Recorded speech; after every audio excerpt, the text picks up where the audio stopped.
हाँ भाई बच्चों, हमने अब तक जो है आपको रिप्रोडक्टिव हेल्थ में 3 टॉपिक पढ़ा दिए। अब बचे हुए हैं, आज जो है 4th पार्ट है और ये आज लास्ट पार्ट है। एक बात मत भूलना बच्चों कि ये चारों जो पार्ट हैं 1, 2, 3, 4 ये आपको बहुत ध्यान से पढ़ने हैं, क्योंकि पिछली बार भी इसमें से नीट के अंदर 3 क्वेश्चन आए थे जो मैंने लास्ट टाइम बताया था। इसमें नंबर बहुत जल्दी अचीव होते हैं पर गलतियां भी बहुत ज्यादा होती हैं, इसलिए इस बात को मत भूलना आप कि आपको ये जो है पढ़ना है, बिल्कुल बहुत प्रिसाइज ढंग से पढ़ना है, कंसंट्रेट होकर पढ़ना है। और ये नहीं है कि कभी आपने पहला पढ़ लिया, दूसरा पढ़ लिया, फिर छोड़ दिया, बीच में से छोड़ दिया, नहीं।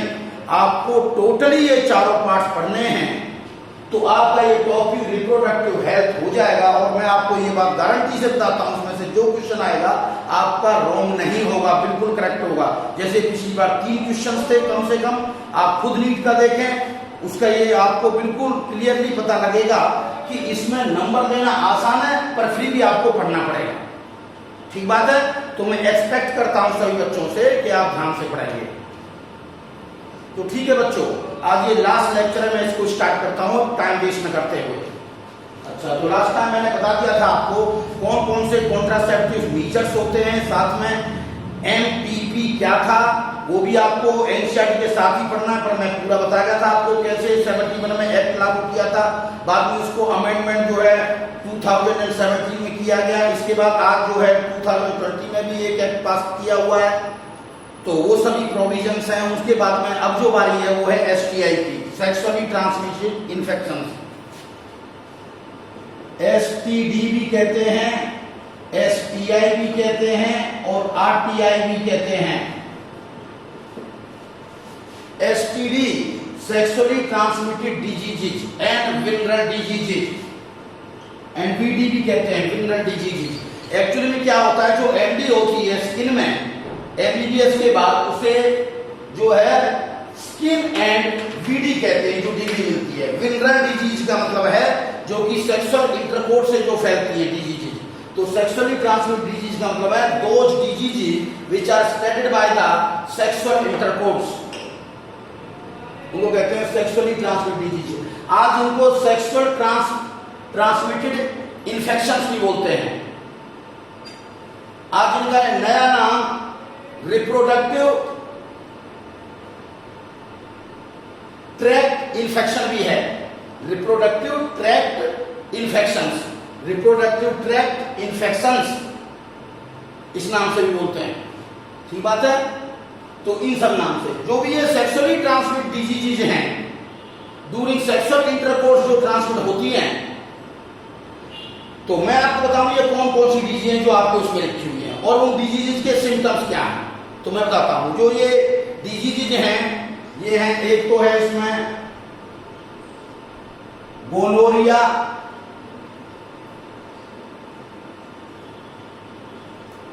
सिफिलिस,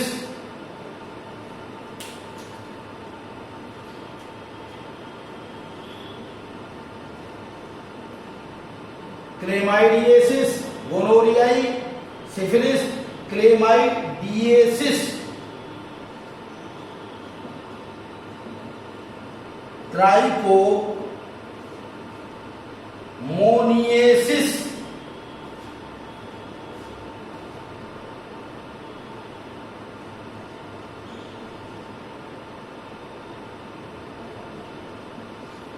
कॉन्कोरॉइड,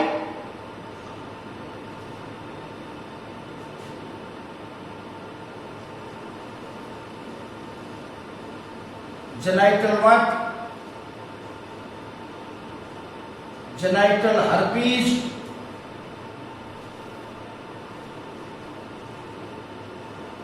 हेपेटाइटिस बी,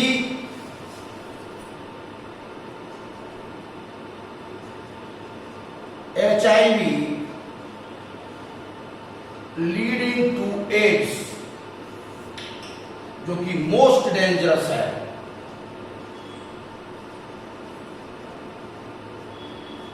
ये डिजीज है। ये जो HIV लीडिंग टू एड्स है, ये आपके जो चैप्टर है इम्यून सिस्टम का, शायद वो चैप्टर नंबर 8 है, उसमें डिटेल्ड है, हम पढ़ेंगे। अभी आपको ये नोट करने की जरूरत नहीं है, बस सिर्फ ये नोट कर लीजिए, HIV human immuno deficiency virus, इसके कारण एड्स होती है, एक्वायर्ड इम्यूनो डेफिशिएंसी सिंड्रोम। क्योंकि एक डिजीज नहीं है, बहुत सी डिजीजों का कलेक्शन है, जिसे आप क्या कहते हैं, सिंड्रोम। तो ये सिंड्रोम होता है। तो ये आगे भी जाके आप डिटेल पढ़ेंगे। ये हेपेटाइटिस बी, ये और जेनाइटल हर्पीज, ये मैंने तीनों जो लास्ट में लिखी हैं, ये तीन genital herpes, hepatitis B, HIV, ये जो मैंने लिखी है, ये सारी डिजीज तीनों। इन डिजीज की खास बात क्या होता है, इनकी क्या होती है, अगर एक बार किसी को हो गई तो आप ये मान लीजिए ये कंप्लीटली क्योरेबल नहीं है, कंप्लीटली क्योरेबल नहीं है। ये नीट का क्वेश्चन भी है कि कौन सी डिजीज है इनमें जो कंप्लीटली क्योरेबल नहीं है, वो ये नहीं है तीनों। जेनाइटल हर्पीज अगर एक बार हो गई तो वो रहेगी। इसलिए कहा गया है सेक्सुअल ट्रांसमिटेड डिजीज के अंदर prevention is better than cure, यानी प्रिवेंट कर दीजिए, यानी वो डिजीज फैलेगी नहीं। अच्छा, इसमें एक जो क्या होता है, ट्रीटमेंट में रिलीफ तो मिलता है पर वो कंप्लीटली क्योरेबल नहीं है। इसका मतलब ये नहीं है कि जो HIV या जेनेटल हर्पीज हो रही है तो उसकी कोई जो है ट्रीटमेंट नहीं है। ट्रीटमेंट है, वो सिम्टोमेटिक ट्रीटमेंट होते हैं, पर वो कंप्लीटली क्योरेबल नहीं है। रिलीफ प्रोवाइड करेंगे, पर ये नहीं है कि ऑल टुगेदर आप सोचें कि उनका जो काजेटिव एजेंट है वो ऑल टुगेदर खत्म हो जाएगा या डिस्ट्रॉयड हो जाएगा। ठीक बात है। अब मैं बताता हूं इसमें जो है, अच्छा एक बताऊं, बाकी डिजीज जो है अगर अर्ली केसेस में डिटेक्ट हो जाएं तो क्या हो सकता है, वो क्योरेबल है। अगर अर्ली केसेस में डिटेक्ट हो जाती हैं तो क्योरेबल है, आदमी को जो है बचाया जा सकता है आराम से, वो अपनी नॉर्मल लाइफ जी सकता है। एक बात और बताऊं, इनमें जो ये हेपेटाइटिस बी और HIV है, ये नीचे नंबर पर जो मैंने 8 और 9 नंबर पर दिए, दोनों डिजीज नोट कीजिए। ये जो हेपेटाइटिस बी और HIV, ये सेक्सुअली ट्रांसमिशन से तो होती हैं, इसके अपार्ट फ्रॉम किस किस से ये स्प्रेड हो सकती हैं, मैं बताता हूं आपको। जो स्प्रेडिंग का मेथड है वो vertical transmission,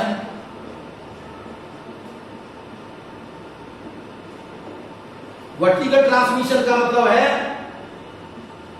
from parent to offspring. कैसे, अगर मदर इन्फेक्टेड है तो बच्चे में भी हो जाएगा।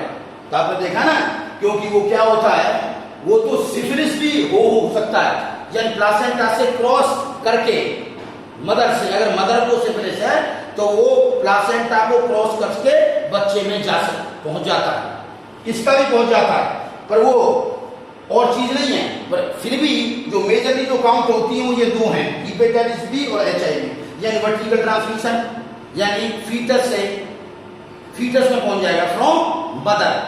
दूसरे काजेटिव और क्या हो सकते हैं, अगर जो नीडल है इन्फेक्टेड, नीडल को अगर शेयर किया जाए, नीडल ट्रांसफ्यूजन ऑफ ब्लड, बहुत से ड्रगिस्ट होते हैं ना जो ड्रग इस्तेमाल करें, उसी नीडल को अपनी बॉडी में भी सिरिंज को यूज कर लेते हैं उससे, या सर्जिकल इंस्ट्रूमेंट्स। अगर वो सर्जिकल इंस्ट्रूमेंट प्रॉपरली डिसइंफेक्टेड नहीं है तो उनके थ्रू भी हो सकता है। इन्फेक्टेड नीडल से हो सकता है, ट्रांसफ्यूजन ऑफ ब्लड से हो सकता है, सर्जिकल इंस्ट्रूमेंट से पॉसिबल है। ये और दूसरा क्या है, जो मैंने बताया, पेरेंट टू ऑफस्प्रिंग, यानी मदर टू बेबी या फीटस, प्लासेंटा के थ्रू, उसको कहते हैं वर्टिकल ट्रांसमिशन। एक हॉरिजॉन्टल होता है, हॉरिजॉन्टल का मतलब होता है जो ब्लड के थ्रू होता है ट्रांसमिशन, या कोई एजेंट होता है बाहर हो उसके थ्रू जाए मैन के अंदर, या मैन टू मैन हो पर उसमें क्या हो, उनका आपस में कोई रिश्ता ना हो, यानी बाप बेटे बाप बेटी ऐसे ना हो, पेरेंट टू ऑफस्प्रिंग कंडीशन ना हो, उसको हॉरिजॉन्टल कहते हैं। आपको समझ में आ गई। तो मेडिकल में ये टर्मिनोलॉजी यूज होती है, जैसे वर्टिकल ट्रांसमिशन उससे। तो ये जितने हैं, ये जो हैं hepatitis B,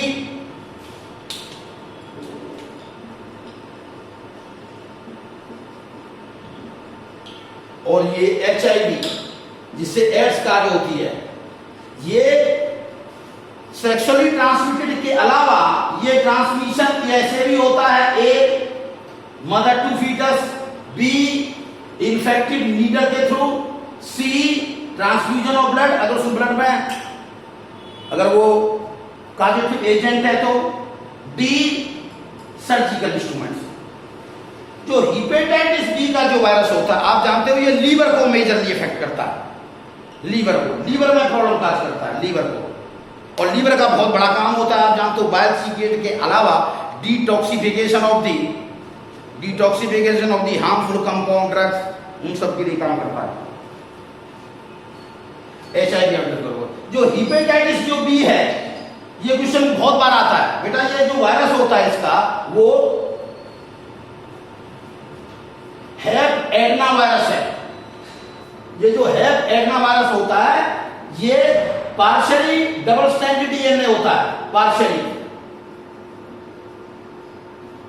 double stranded DNA genetic materials में पार्शियली डबल स्ट्रैंडेड डीएनए।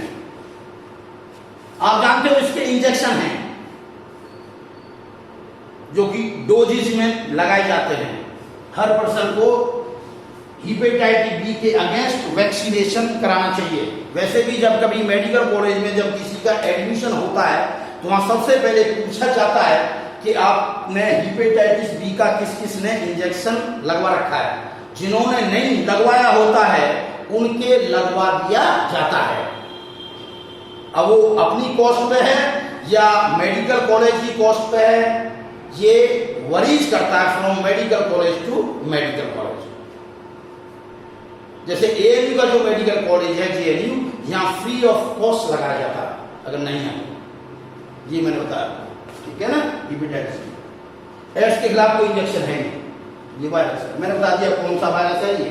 हालांकि और भी प्रकार के होते हैं, हिपेटाइटिस A है, C है, D है, E है, उसके बारे में नहीं जाना, ठीक है, ये मैंने कुछ बताया आपको। अब मैं आपको कुछ बताना चाहता हूं, जो भी ये STD डिजीज होती है, मैंने बताया कि apart from the sexually transmission के अलावा हिपेटाइटिस बी और HIV का जो स्प्रेड है अदर मीन से भी होता है, जो अदर मीन्स मैंने बताया आपको। अब मैं बताता हूं सेक्सुअली जो ट्रांसमिटेड डिजीज होते हैं इनके जो है सिम्टम्स नियरली सभी डिजीज के एक से होते हैं। जो इनिशियल सिम्टम्स होते हैं सभी डिजीज के एक से होते हैं। जैसे initial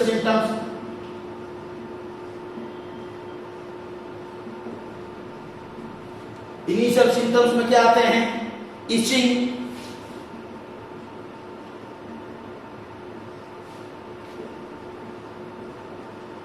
fluid discharge,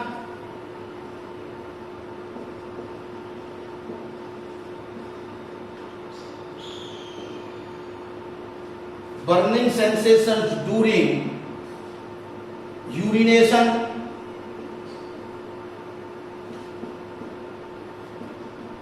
slight pain,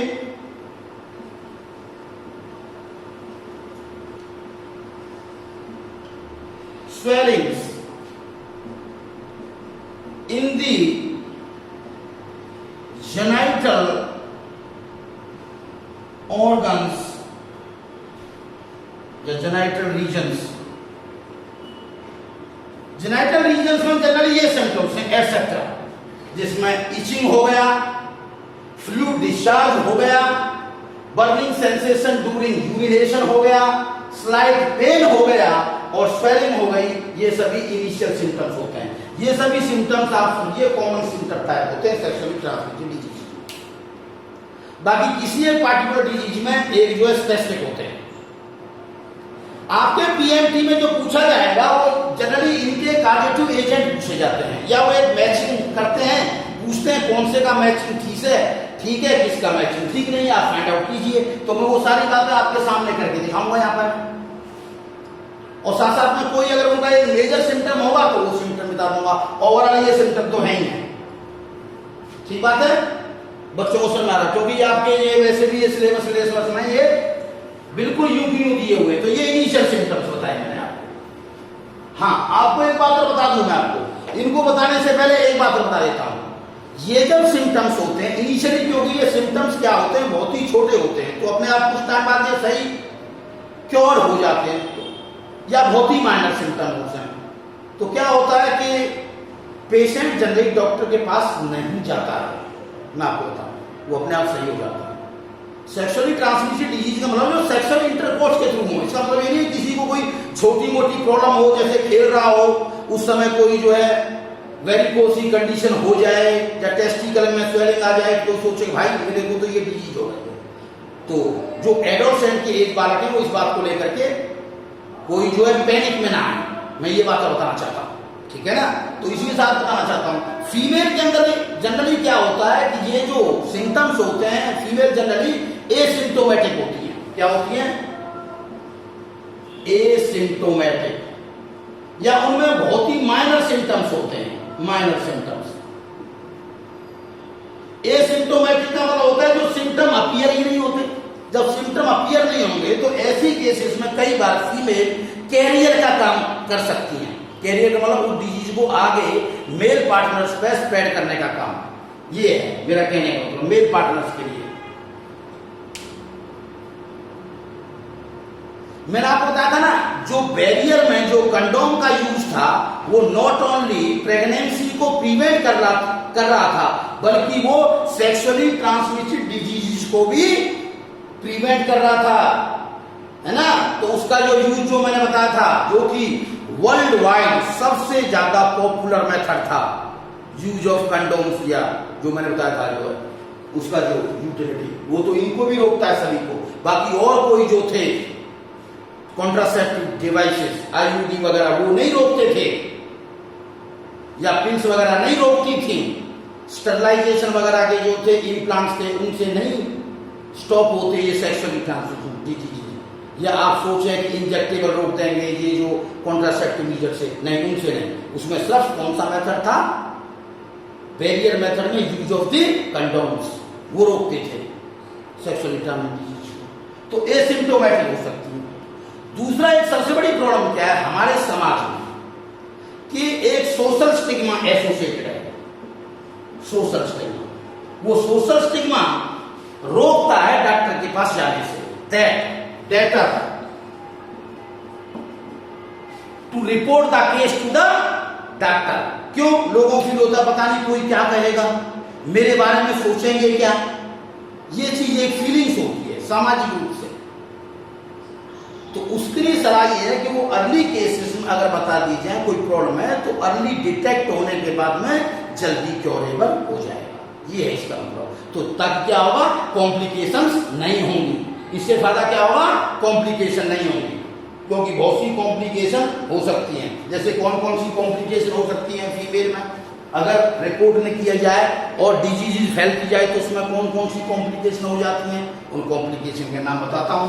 एक है कॉम्प्लिकेशन में पीआईडी हो सकता है, अबॉर्शन हो सकता है, स्टिल बर्थ हो सकता है, एक्टोपिक प्रेगनेंसी ये हो सकता है,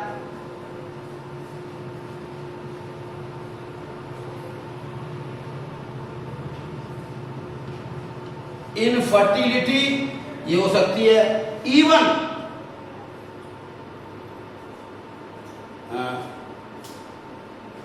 कैंसर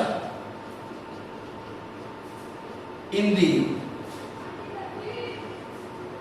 रिप्रोडक्टिव ट्रैक्ट,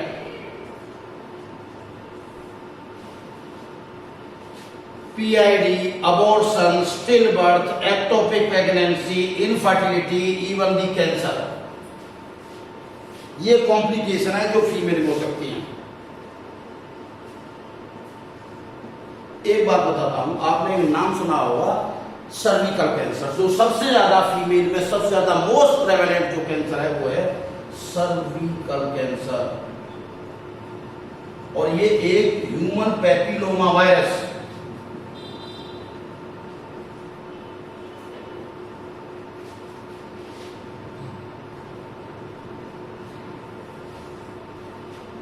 से काज होता है। वो एक मेजर जिम्मेवार है ह्यूमन पैपिलोमा वायरस एचपीवी, किसके लिए? एक सर्वाइकल कैंसर के लिए। अच्छा, ये जेनाइटल हर्पीज जो काज होता है ना, इसमें भी इस वायरस की एक सब टाइप इन्वॉल्व है। सब टाइप वायरस होता है इसी का, वो भी जेनिटल हर्पीज काज करता है।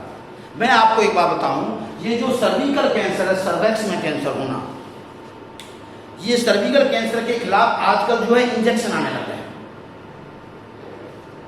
तो जो बच्चे में यानी जो गर्ल चाइल्ड के लिए भी ये इंजेक्शन अवेलेबल है, यानी बच्चे क्या कर सकते हैं, उन बच्चों के लिए इंजेक्शन लगवाना ये पेरेंट की जिम्मेवारी है ना। वो पेरेंट इंश्योर कराएं कि अपनी जो बेटी हैं उनके इंजेक्शन लगवा सकते हैं। जैसे ये 10 ईयर से के एज पे लगाया जाता है, उसके बाद भी। मेरी भी एक बेटी है, मुझे सबसे पहले ये बात डॉक्टर हैं बच्चों के, उन्होंने बताया था। उन्होंने कहा था भाई सर्विकल कैंसर क्या हुआ है, बोले डॉक्टर साहब अगर आप चाहें तो आप बता दीजिए बेटी के लिए, क्यों बेटी को भी जानते हैं। मैंने ठीक है, ठीक है। और ये तो पहले तो आप बी ए फादर, आपके अपना काम है बी ए पेरेंट, आप इस काम कीजिए, ठीक है, ओके।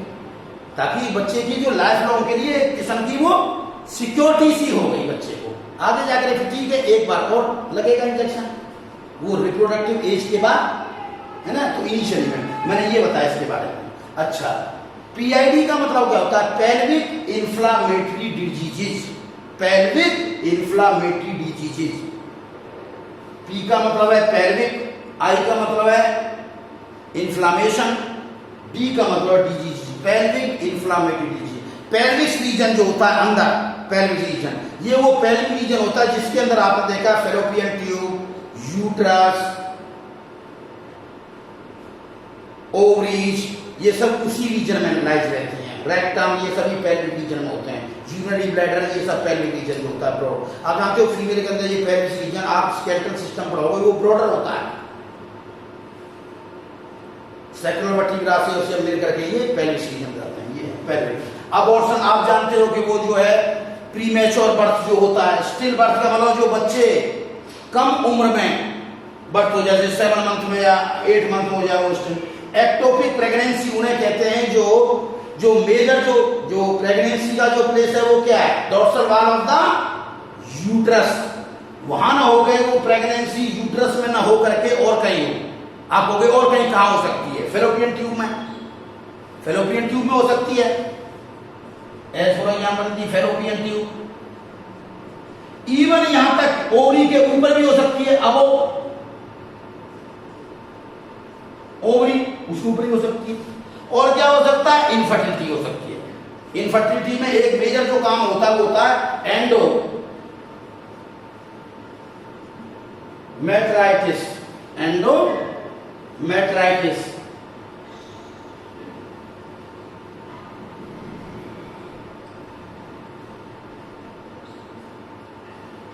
एंडोमेट्राइटिस, इसको आप एंडोमेट्रियोसिस से कंफ्यूज मत करना।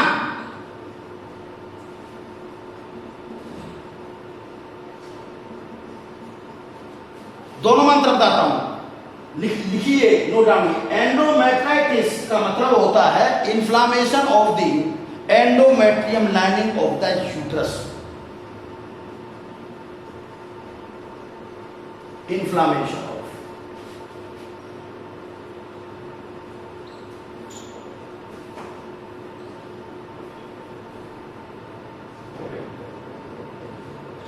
लाइनिंग ऑफ यूट्रस, ठीक है ना, उसकी इन्फ्लामेशन हो जाना। जब वो इन्फ्लामेशन हो जाएगी तो आपको पता है एंडोमेट्रियम में इंप्लांटेशन नहीं होगी, कंसीवमेंट के बाद इंप्लांटेशन नहीं होगी। ये भी एक मेजर काज होता है इनफर्टिलिटी का। आपको बताएंगे हम इनफर्टिलिटी किसे कहते हैं अभी, इसके बाद में टॉपिक यही है। और एक होती है एंडोमेट्रियोसिस। क्या होता है? एंडोमेट्रियोसिस। एंडोमेट्रियोसिस का मतलब होता है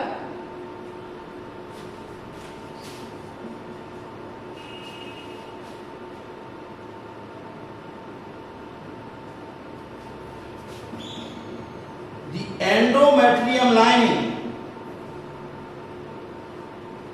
of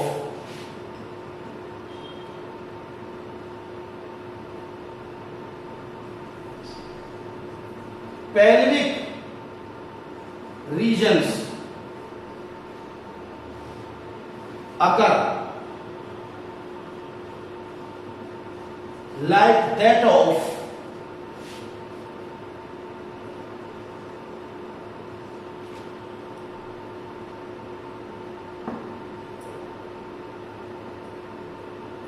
पहले तो आप ये लिखिए endometrium lining of the pelvic region grow, ऐसे करिए, grow and menstruate similar to endometrium lining of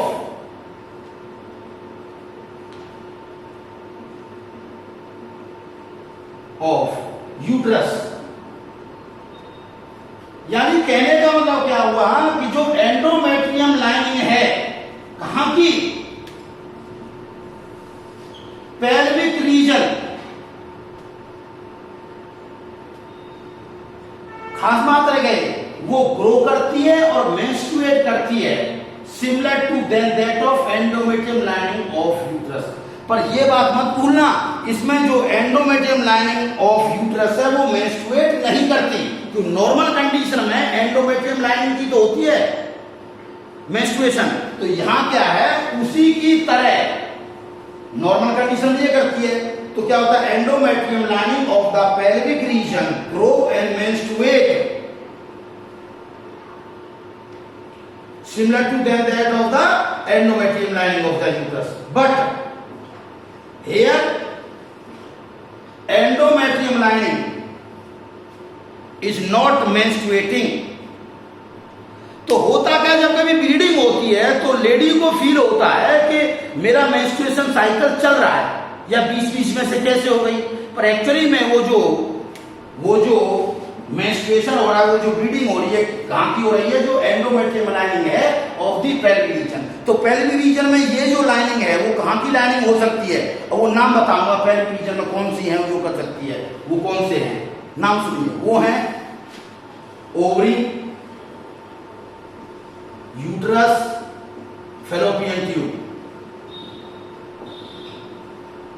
यानी एंडोमेट्रियम लाइनिंग यूट्रस की कोई ऊपर की लाइनिंग हो, एंडोमेट्रियम ना हो, यानी ओवरी की लाइनिंग, इसके सराउंडिंग पेल्विस में ओवरी के सराउंडिंग की लाइनिंग, यूट्रस के सराउंडिंग की लाइनिंग, फैलोपियन ट्यूब के सराउंडिंग की लाइनिंग।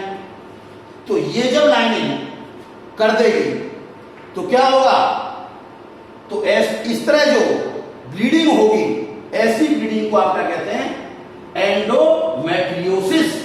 ऐसी कंडीशन को कहते हैं एंडोमेट्रियोसिस, क्योंकि उसमें मेंस्ट्रुएशन बिल्कुल ऐसे ही होता है जैसे एंडोमेट्रियम लाइनिंग ऑफ यूट्रस का होता है, ल्यूमन का। आप ये भी कह सकते हो the lumen, endometrium lining of the uterus, lumen उसी की तरह होता है। या आप ये कह सकते हो, यानी जो पेल्विक रीजन में जो एंडोमेट्रियम है वो मेंस्ट्रुएट कर रही है, ग्रो कर रही है, like that of the endometrium of the uterus, वो मेंस्ट्रुएट कर रही है, उससे ब्लीडिंग हो रही है, उसे कहते हैं endometriosis. This endometriosis lead to the fibrosis. इससे क्या होता है, फाइब्रोसिस। इससे क्या होता है, फाइब्रोसिस होता है। ये जो फाइब्रोसिस होता है, जब ये फाइब्रोसिस क्या करता है, अगर ये फाइब्रोसिस सराउंडिंग ओवरी हो जाए तो ओवरी क्या हो जाएगी, इनसराउंडेड या इनसर्कल्ड। तो क्या होगी, ओवरी कैन नॉट ओव्यूलेट, तो उस समय ओवरी ओव्यूलेट नहीं कर सकती, क्योंकि जो चारों तरफ से ढक जाएगी, वो इतने फाइब्रस टिश्यू उसको बंद कर देंगे, चारों तरफ से इनसराउंडेड कर देंगे। तो उसका नतीजा क्या होगा, नतीजा क्या होगा, तो ओवरी से ओवुलेशन नहीं होगा। दूसरा क्या है, अगर वो फाइब्रोसिस कहां हो जाए, फैलोपियन ट्यूब में, तो क्या होगा, फैलोपियन ट्यूब की क्या हो जाएगी, blocking, blocking of fallopian tube, जिसको कॉमन भाषा में क्या कहते हैं, salpingitis. Inflammation of the fallopian tube जिसे कहते हैं साल्पिंजाइटिस। बहुत ज्यादा स्वेलिंग हो जाती है, बहुत ज्यादा बड़ी हो जाती है फैलोपियन ट्यूब।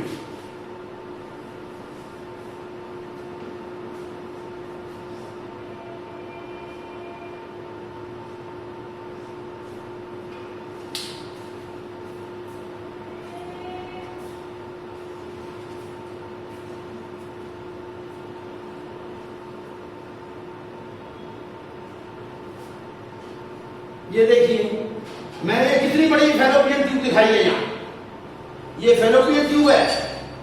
यहां से देखिए ये देखो कितनी स्वेलिंग हो गई है ऐसे, और ये एक नॉर्मल फैलोपियन ट्यूब होती है ऐसे, ये यूट्रस दिखाया है ऐसे करके, तो ये है फैलोपियन ट्यूब, देखो कितनी बड़ी हो गई है इन्फ्लामेशन, ये श्राउड हो गया पूरे में, ठीक है ना। मैं ये बताना चाहता हूँ, देखिए फैलोपियन कितनी बड़ी हो गई, इन्फ्लामेशन हो गई है फैलोपियन, ये नॉर्मल फैलोपियन ट्यूब है, ये यूट्रस है, ये सर्विकल कैनाल है, ये वजाइना दिखा रखी है ऐसे नॉर्मल में, एक शॉर्ट हेड में ये बताने की कोशिश की है बना करके। आगे बात समझ में आपको?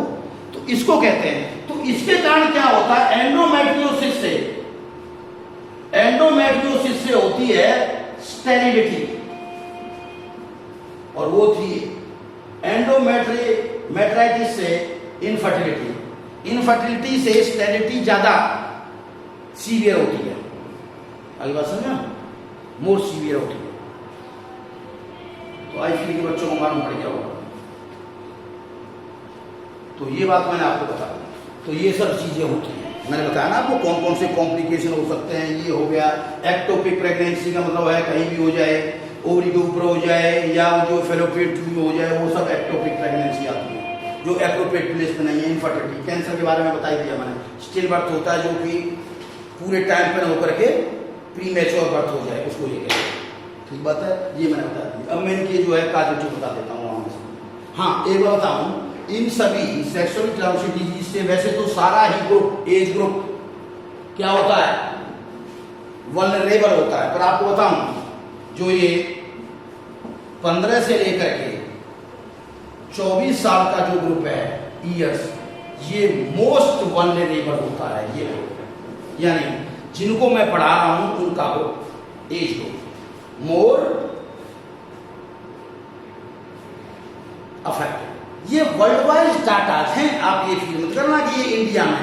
जो भी मैं इनको प्रिवेंशन के क्योर जो बताऊंगा वो वर्ल्ड वाइड बताऊंगा आपको मैं, क्योंकि ये आप खाली इंडियंस को लेकर नहीं चले आप, इसमें यूरोपियन, अमेरिकन, अफ्रीकन, सब लोगों की अपने वहां का जो कल्चर है वो सभी इंक्लूडेड है ना। तो इसलिए इनके ट्रीटमेंट के लिए इमोशनल, एथिकल, रिलीजियस एस्पेक्ट भी मैटर रहेंगे, है ना। कोई चीज कहां पर अलाउड है, कहां पर नहीं है, तो वो सब चीजें इंक्लूड होती है। अच्छा, इससे बचने का उपाय क्या, सेक्सुअली ट्रांसमिटेड डिजीज के लिए बचने का उपाय सबसे जो है सिंपल और फॉरमोस्ट तो क्या है, प्रिवेंशन। प्रिवेंशन के लिए क्या है, एक तो है आपकी एनसीईआरटी में दिए हुए, जैसे उसमें पॉइंट टू पॉइंट पहला है avoid the sex with unknown oblique multiple partners.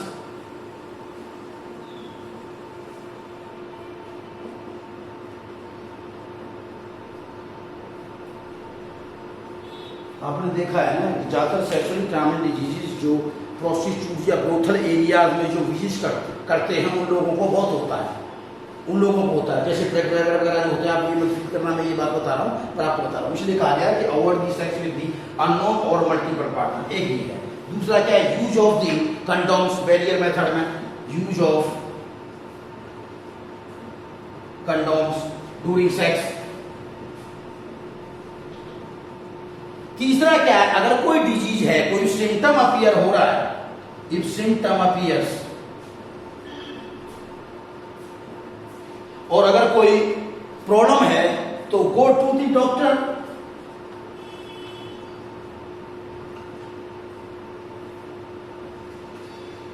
और उसका ओपिनियन लीजिए, वो प्रेस्क्राइब करेगा, दवाई देगा, ठीक है कि नहीं है। तो आप इस तरह उनके पास जा सकते हैं। तो ये बताया गया है कैसे क्या किया जा सकता है, ठीक है। ये बात क्लियर हो गई आपको। अब मैं 2 मिनट में आपके इनकी जो कार्डियक एजेंट बता देता हूं।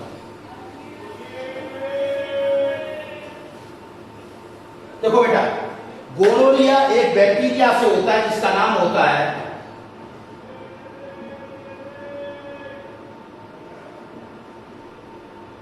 नीजरिया।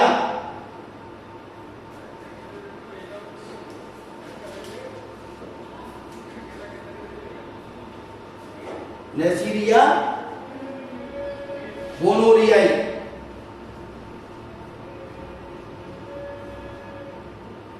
सिफिलिस, ट्रिपोनीमा, पालिडम, क्लेमाइडिया, क्लेमाइडियसिस किससे कहा होती है? क्लेमाइडिया, ये एक स्पाइरोकीट है, स्पाइरोकीट, ये क्लेमाइडिया यानी बैक्टीरिया जैसा ही होता है। क्लेमाइडिया ट्रैकोमेटिस, ट्राइकोमोनियसिस एक प्रोटोजोआ होता है, ट्राइकोमोनास वजाइनेलिस ये प्रोटोजोआ है,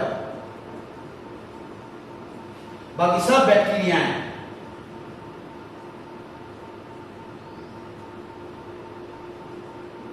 ये स्पाइरोकीट बैक्टीरिया, कोई दिक्कत नहीं। कॉन्क्रोइड ये बैक्टीरिया है, हीमोफिलस,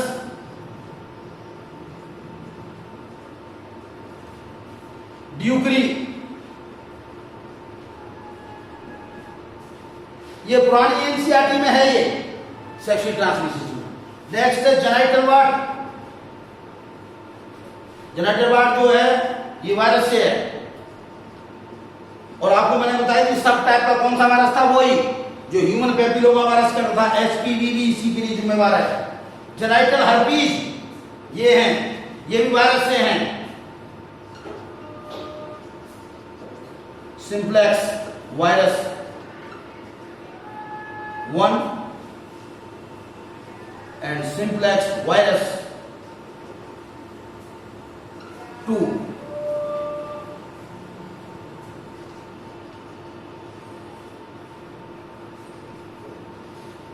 जेनिटल हर्पीज और हिपेटाइटिस बी, और ये इनके बारे में पहले क्लास में दोनों वायरस है। हेप एडना वायरस है, ठीक है ना। ये सब इनमें वही है, फ्लूइड डिस्चार्ज ये है। सिफिलिस में क्या होता है, पूरी बॉडी में हो जाता है, 3 केसेस से निकलते हैं। रैश लाइक हो जाते हैं पूरे हाथों पे, अल्सर लाइक हो जाता है यहाँ भी, इनमें शरीर में। नीजीरिया में क्या हो, इसको जो है क्लैप भी कहते हैं, क्लैप डिजीज। क्लैप क्यों कहते हैं, क्योंकि इनिशियली बहुत पहले, आज नहीं, क्या हो रहा था यूरिथ्रा के केसेस में पहले इसमें क्या पस कट जाता था, पस, तो उसको क्लैप किया जाता था, तो उसको पस को निकालते थे। आज नहीं, आज क्या होता है, उसको क्लैप किया जाता था। आज क्लैप नहीं है, बल्कि क्या है, अब तो एंटीबायोटिक है, ड्रग्स, इसलिए इसका कॉमन नाम गोनोरिया का क्लैप भी है, CLAP क्लैप, जो कि यूरिथ्रा के जो केसेस में पहले इसको जो हम क्लैप किया जाता था इनिशियली केसेस में, ताकि वहां से पस निकाला जा सके। इसमें फ्रोथी मटेरियल निकलता है, पेनफुल होता है, एब्डोमिनल पेन होता है, इंटरकोर्स में भी पेन है, तो ऐसे सिम्टम्स अपीयर होते हैं। सिफिलिस के केस में इनिशियली में बहुत छोटे छोटे ब्लिस्टर्स होते हैं, बाद में बढ़ते चले जाते हैं, और न्यूरोसिफिलिस जो लास्ट केस है, ये बहुत ही डेंजरस केस है। ऐसे ही क्लेमाइडिया में क्या होता है कि ये थ्रोट, एनस, रेक्टम, माउथ, वहां तक इसकी जो है इन्फेक्शन पहुंच जाता है। वजाइनल डिस्चार्ज जो बहुत ही फ्रोथी मटेरियल के साथ होता है। ट्राइकोमोना वजाइनिटिस भी कहा जाता है, फ्रोथी मटेरियल निकलता है, बहुत ही एब्नॉक्सियस स्मेल होती है, वही pen during intercourse, allergy, burning, sensation, वो जो बताए थे सिम्टम वही होते हैं जेनिटल रीजन में। कॉन्क्रोइड में और सिफिलिस में अंतर ये होता है कि इसमें जो शुरू में जो स्पॉट बनते हैं वो बहुत ज्यादा हार्ड नहीं होते, बस वो ड्यूक्रीज जो होता है हीमोफिलिस से। जेनिटल वार्ड्स में क्या होता है, जो जिसमें जो जब बॉडी में फैलते हैं ना, तो बहुत लार्ज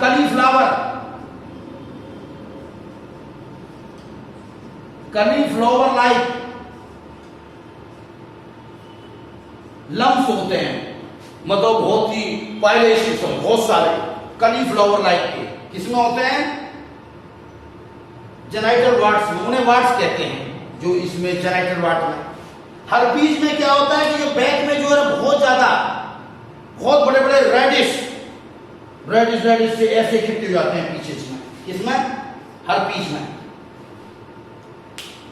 बाकी सभी में during the pain, burning sensation, itching होना, जेनिटल रीजन पे ब्लिस्टर का बनना, ये सब कॉमन सिम्टम्स हैं। हर एक में बनते हैं ब्लिस्टर यहाँ भी बनेंगे, कॉन्कोराइड में बनेंगे, जेनिटल पार्ट में बनेंगे, इसमें क्या कहाँ गया ये सिफिलिस में बनेंगे। तो ये मोरल सबके होते हैं, वो स्पेसिफिकली अलग एग्जामिनेशन होता है। जैसे आपने देखा है इनकी किसके लिए, HIV के लिए जो टेस्ट है वो एलिजा टेक्निक है, वेस्टर्न ब्लॉटिंग है, एलिजा एंड वेस्टर्न ब्लॉटिंग, ये सब आगे जाके पढ़ोगे आप। वेस्टर्न ब्लॉटिंग टेक्निक बताने की, इसमें कोई दिक्कत नहीं है, ये सब बताया जाएंगे, ठीक है। बहुत ज्यादा नहीं बढ़ा रहा, मैं शॉर्ट में कर रहा हूं इसको। तो मैंने जो सेक्सुअली ट्रांसमिटेड डिजीज थी ये खत्म कर दिया, ठीक है। इसके बाद में अगर आपने नोट कर लिया तो 2 मिनट के लिए 1 मिनट के लिए टाइम राउंड दे, इनके नाम का देते हैं के लिए।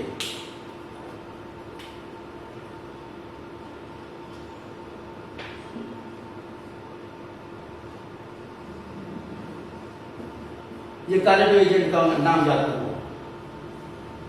अब तो जीनस और स्पीशीज अलग अंडरलाइन होते हैं। Neisseria gonorrhoeae, Treponema pallidum syphilis, chlamydiasis chlamydia, trachomatis, trichomoniasis trichomonas, vaginalis protozoa, Concord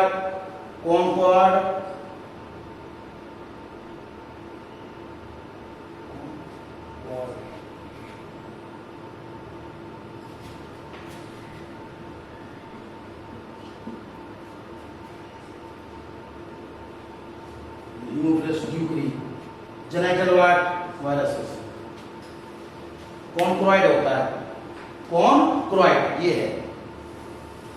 अब इसमें हो सकता है 2 बार CH ना हो, कॉन्क्रोइड में ये C ही एक हो, कॉन्क्रोइड। मुझे तो जो फील हो रहा है स्पेलिंग यही हो रहा है, कॉन्क्रोइड, ये तो पक्का है कॉन्क्रोइड। ये कुछ लोग जो CH लेते हैं तो CH लगा दो, कोई दिक्कत नहीं, इतना कोई बहुत ज्यादा बेसिक प्रॉब्लम नहीं, ठीक है। ये सब अब मैं अब नोट करो फिर आपको बताता हूँ।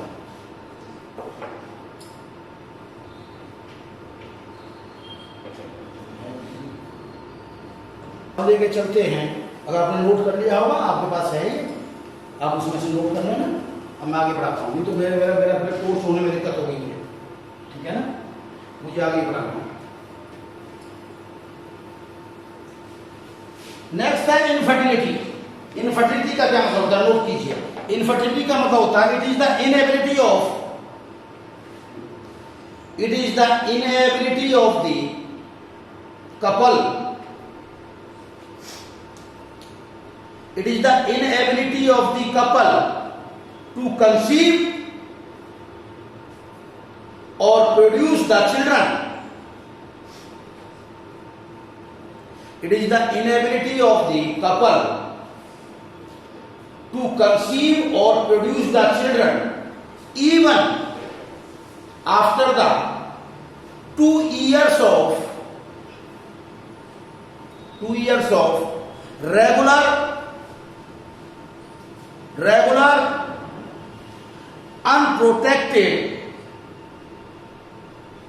unprotected sexual intercourse, यानी इवन 2 साल तक कंटिन्यूएशन में सेक्सुअल इंटरकोर्स रेगुलर करने के बाद भी वो भी अनप्रोटेक्टेड, उसके बाद भी बच्चे पैदा ना हो या कंस्यूमेंट ना हो। कंस्यूमेंट पे ही माना गया है, मान लो मिसकैरेज होना और बात है, आगे जाके मिसकैरेज, तो ये ना होने को क्या कहते हैं, इनफर्टिलिटी। ये आपके NCERT में भी डेफिनेशन जो ये समरी होती है उसमें लिखी हुई है, 2 साल का पीरियड ये होता है। इसके जो इनफर्टिलिटी के क्या कार्य हो सकते हैं, बहुत सारे कार्य हो सकते हैं। Emotional, psychological, congenital, chromosomal, congenital right from the birth, disease हो सकती है, कोई कॉन्जेनिटल हो सकते हैं, इमोशनल भी पॉसिबल है, साइकोलॉजिकल भी पॉसिबल है। जैसे फॉर एग्जाम्पल बताऊंगा आपको, फॉर एग्जाम्पल जैसे स्ट्रक्चर पॉइंट में था एंडोमेट्रोसिस, आपने नाम सुना था एंडोमेट्रोसिस। 2 साल एंडोमेट्रियोसिस नाम सुना था, स्टेरिलिटी का काज था। एक आपने एक नाम और सुना था अभी 1 मिनट पहले, एंडोमेट्रिटिस नाम सुना था ना अभी 2 मिनट पहले, पढ़ाया मैंने ये आपको, तो कोई दिक्कत नहीं, वो भी है।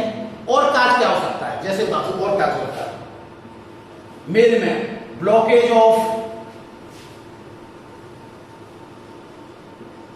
एपिडाइडाइमिस एंड वासा डिफरेंस,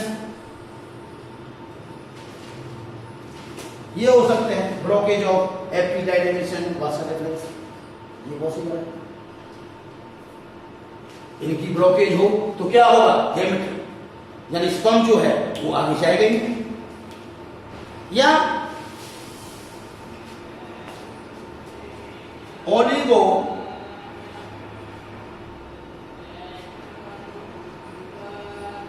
जूस्पर्मिया, यानी जब उसमें जो है फ्यूज स्पर्म्स है, सीमन के अंदर फ्यूज स्पर्म्स है, आपको बताई थी नहीं, ये क्या होता है। कईयों में तो एक जूस्पर्मिया भी हो सकता है, बिल्कुल ये एब्सेंस हो ही नहीं, तो उसमें तो क्या होगी, स्टेरिलिटी होगी, मस्ट हुई, उसमें और ज्यादा कंडीशन सीवियर होगी स्टेरिलिटी। पर ओलिगोजूस्पर्मिया मतलब फ्यू स्पर्म्स, ये कई प्रकार का होता है, सीवियर, मॉडरेट, है ना, थोड़ा सा हल्का सा, जब जो है 5 मिलियन पर mm से भी कम हो तो वो सीवियर में आएगा, तो ये होगा, ये काज होता है। मेल में ये हो सकता है, मेन में। वुमेन में क्या काज हो सकता है, वुमेन में काज क्या हो सकता है, इनफर्टिलिटीज का। अभी आपको 2 काज तो मैंने बता दिए, एंडोमेट्राइटिस, एंडोमेट्रियोसिस, ये दोनों काज बता दिए। बाकी हार्मोनल इम्बैलेंस,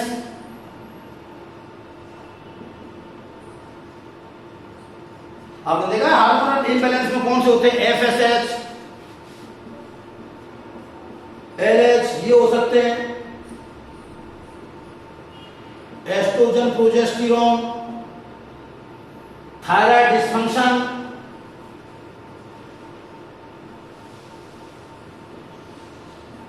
प्रोलैक्टिन इम्बैलेंसेस।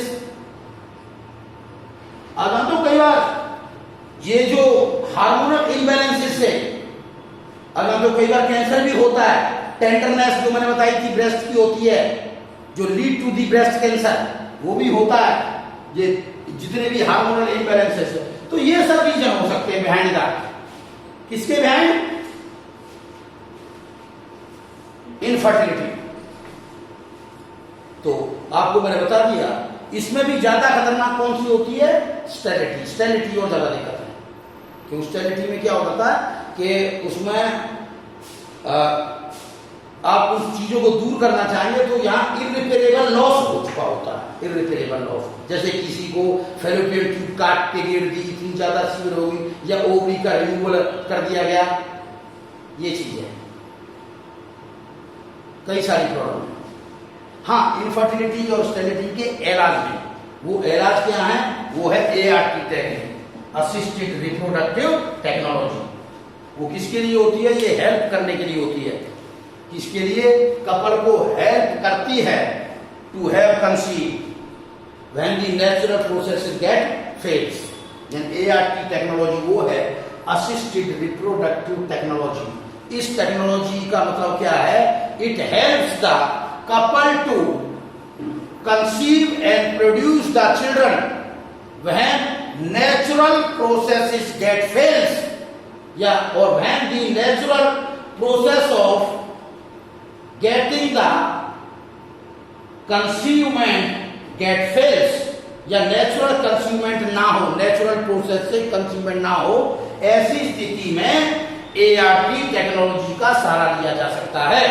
क्योंकि अब लेक्चर काफी आगे चला गया बेटा, इसलिए मैं इसको भी यहीं फिनिश करूंगा, क्योंकि नहीं तो इससे बहुत ज्यादा चला जाएगा। वो ART को बहुत ज्यादा खत्म करना जल्दबाजी में सही नहीं है, क्योंकि मैं चाह तो यही रहा था कि इसको फिनिश कर दूं, पर इतनी जल्दी फिनिश करना से नहीं, क्योंकि ART में टेक्नोलॉजी में क्वेश्चन आएगा 100%। इसलिए मैं चाहता हूं उसमें test tube baby, IVF, AIT, कई हैं इसमें, कई चीजें हैं जैसे इसमें ART में। जैसे एक है artificial insemination, IVF, in vitro fertilisation, इसमें है, एक है इसमें गिफ्ट, एक है इसमें जो है इक्सी, ये सब टेक्नोलॉजी है ART में जो हेल्प करती हैं कपल को, which help the couple to conceive and thereby help in the producing the children when the other natural processes of the consummate get fails। ऐसी स्थिति में ART का सहारा लिया जाता है। तो वो ART क्या है, वो 4 प्रकार की मेन थे। एक थी AI आर्टिफिशियल इंसीमिनेशन, दूसरी थी इन विट्रो फर्टिलाइजेशन जिसे टेस्ट टू बेबी प्रोग्राम कहते हैं, टेस्ट टू बेबी प्रोग्राम, और एक है गिफ्ट टेक्निक, एक है ये गिफ्ट भी होती है और एक गिफ्ट भी होती है। बताएंगे आपको गिफ्ट में और गिफ्ट में क्या अंतर होता है। उसके लिए आप अगले टॉपिक का जो मेरा वीडियो आ रहा है उसकी वेट कीजिए प्लीज। और उसके बाद में मैं कुछ क्वेश्चंस भी बताऊंगा अगले वीडियो में, वो कम शॉर्ट ड्यूरेशन का होगा, पर कुछ क्वेश्चंस के बारे में बात करूंगा। मैं साथ में अपने साथ में NCERT भी लाऊंगा, ठीक है, क्योंकि उसमें कुछ नहीं है, वो मुश्किल से 25-30 मिनट का है ये। उसके बाद में 10 मिनट में आपको NCERT लूंगा, 1-2 क्वेश्चन बताऊंगा, ठीक है। ओके बेटा, थैंक यू वेरी मच।